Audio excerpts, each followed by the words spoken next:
అట్లా చాలా మంది అయిపోతారు. ఒకటి.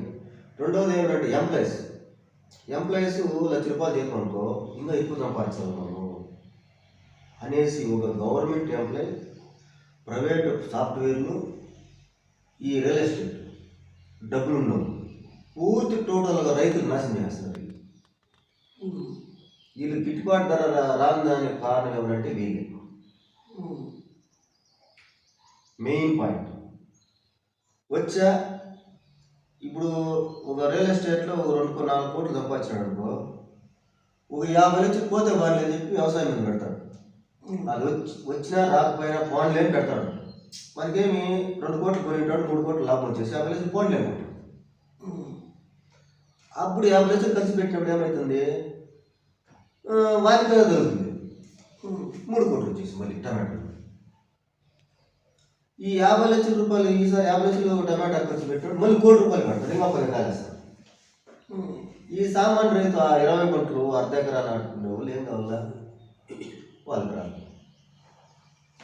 ఈ రకంగా డబ్బున్నోడు ఒక ఎంప్లాయీ, ఒక రియల్ ఎస్టేటు, సాఫ్ట్వేర్ ఇల్లు పంటలు వ్యవసాయం వీళ్ళు ఎక్కువ చేయడము. దాంట్లో ఏం చేస్తాడంటే రైతు 2 ఆవులు 3 ఆవులు పెట్టుకుంటాడు, ఒక 2 లోడ్లు ఎరువు ఉంటుంది, దాని తోలుకొని చేస్తాడు. వాడేం చేస్తాడంటే రైతు దగ్గర కొనేస్తాడు. ₹3,000 లోడ్లు ఉంటే ₹5,000 కొంటాడు. కోడెరువు రైతు లేదు, కోడెరువు లోటు, గాడెరువు లోటు ఉంటే వాడు ఎకరాకి కోడెరువు 3 లోడ్లు తోతాడు, గాడెరువు 5 లోడ్లు తోతాడు. డబ్బు దాంట్లో ఏమంటే మళ్ళీ గవర్నమెంట్ ఎరువులు అవి ఒక 10 మూటలు వేస్తాయి. చెట్టు బాగా వచ్చేస్తుంది, క్రాప్ వచ్చేస్తుంది.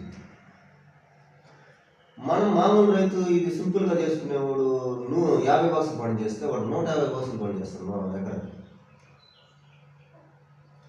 వాని చెట్టు ఏమంటే బాగా బలమైనటాడు, మందులు బాగా కొడతాడు, దానివల్ల ఏమవుతుందంటే క్రాప్ బాగుంటుంది. 3 నెలలు మనం 1.5 నెలలు కాయ అయిపోతే వాళ్ళు 3 నెలలు ఉంటాయి.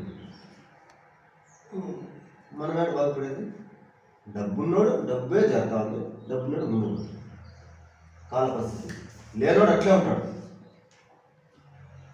పేదోడుగానే ఉన్నాడు, ధనికుడు ఇంకా ధనికుడు అయిపోతాడు. అది ఆటోమేటిక్గా రైతుల్లో ఏదో ఒక వాడు బాగు చేస్తున్నాడు పంట, ఒక ఎంప్లాయీ ఉద్యోగం చేసి పంట బాగు చేస్తున్నాడు, మనం చేయకూడదు అని చెప్పి ఒక ధైర్యంతో ₹1,00,000 ₹2,00,000 ఖర్చు పెట్టి ఒక ఎకరా నాటేస్తే ఆ టైంలో అతను తగిలితే అతను ముందుకు వెళ్ళినట్లే. ఇట్లా కూడా జరుగుతాడు.